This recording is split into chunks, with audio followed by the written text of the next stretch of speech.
आपण आता वडापावचं बॅटर तयार करतोय। माझ्या खूप साऱ्या मैत्रिणींनी मला सांगितलं की तू सामग्री सांगत जा किती टाकते ते। तर मी आता हे घेतले बेसन पीठ, याच्यामध्ये थोडंसं कॉर्नफ्लॉवर आपल्याला टाकायचं आहे।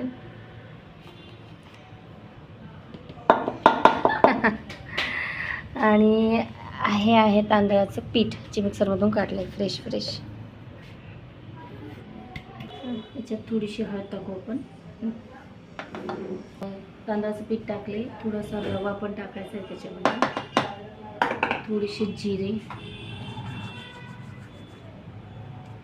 आणि 2 चम्मच ओवा,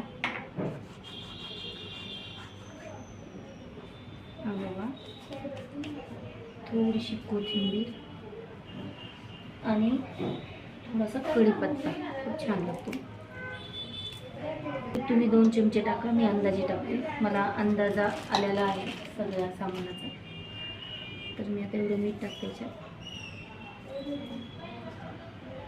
आपण पातळ करून घेऊ।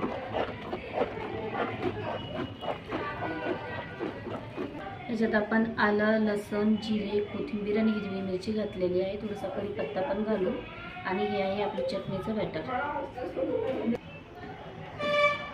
हे बॅटर तयार झालं आहे वडापावचं।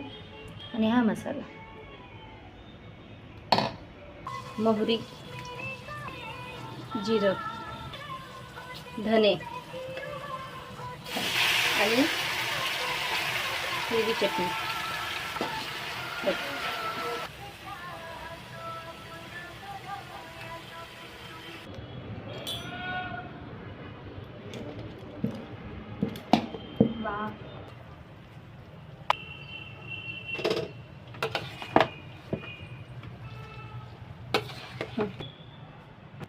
तुम्ही 2 ते 2.5 चमचे मीठ टाका, मी अंदाजाने टाकते, मला अंदाज आलेला आहे।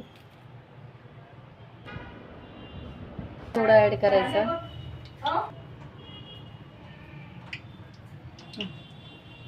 आता वडापाव आपण करतोय, हात थोडा हे करून घ्यायचा।